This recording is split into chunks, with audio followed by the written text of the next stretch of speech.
ಸ್ನೇಹಿತರೆ ನಮಸ್ಕಾರ. ತಮಿಳುನಾಡಿನ ಚುನಾವಣೆಯಲ್ಲಿ ಚಿತ್ರನಟ ಜೋಸೆಫ್ ವಿಜಯ್ ಅವರ ಟಿವಿಕೆ ಪಕ್ಷ ಅತಿ ದೊಡ್ಡ ಪಕ್ಷವಾಗಿ ಹೊರಹೊಮ್ಮಿದ್ದು ನಮಗೆಲ್ಲ ಗೊತ್ತೇ ಇದೆ.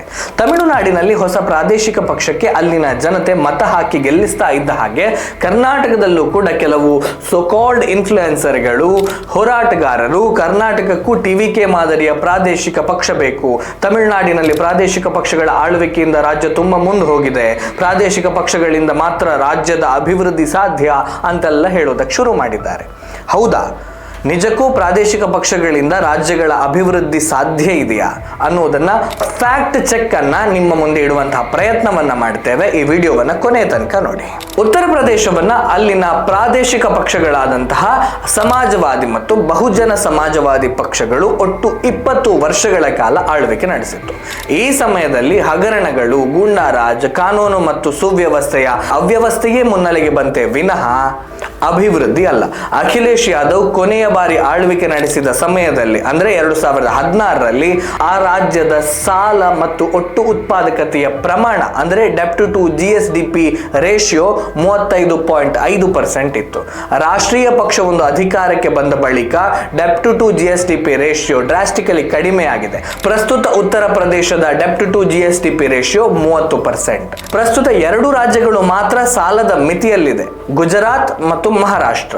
2 ರಾಜ್ಯಗಳಲ್ಲಿ ರಾಷ್ಟ್ರೀಯ ಪಕ್ಷ ಬಿಜೆಪಿ ಅಧಿಕಾರದಲ್ಲಿದೆ. ಉತ್ತರ ಪ್ರದೇಶವು ಕ್ರೈಮ್ ರೇಟ್ ನಲ್ಲಿ 2016ರಲ್ಲಿ ನಂಬರ್ 1 ರಾಜ್ಯ ಆಗಿತ್ತು. ಈಗ ಉತ್ತರ ಪ್ರದೇಶ ಕ್ರೈಮ್ ರೇಟ್ ನಲ್ಲಿ 21ನೇ ಸ್ಥಾನದಲ್ಲಿದೆ.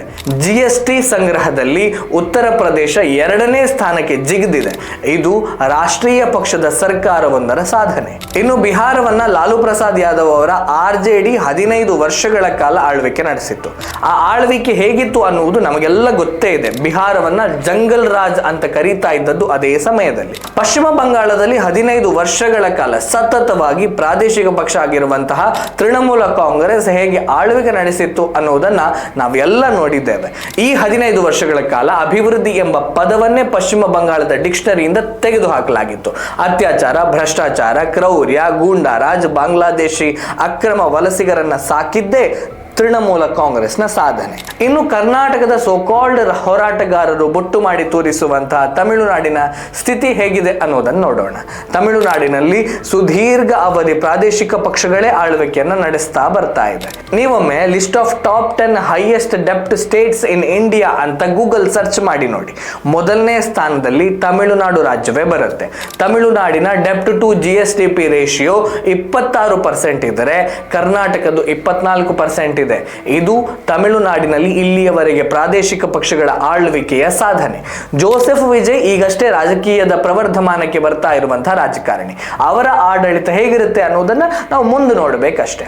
ಇವಿಷ್ಟು ಮೇಜರ್ ಪ್ರಾದೇಶಿಕ ಪಕ್ಷಗಳ ಸಾಧನೆಯ ಪಟ್ಟಿ.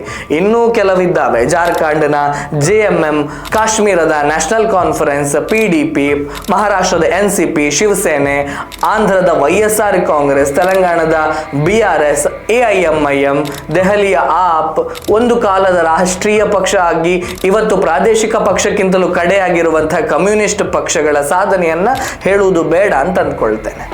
ಪ್ರಾದೇಶಿಕ ಪಕ್ಷಗಳು ಎಲ್ಲೇ ಗೆದ್ದರೂ ಕೂಡ ಕೊನೆಗೆ ರಾಷ್ಟ್ರೀಯ ಪಕ್ಷಗಳ ಕಾಲ್ನಡಿಗೆ ಹೋಗಿಯೇ ಬೀಳಬೇಕು. ಅವರ ಸಹಕಾರದಿಂದಲೇ ಆಡಳಿತವನ್ನು ನಡೆಸಬೇಕು.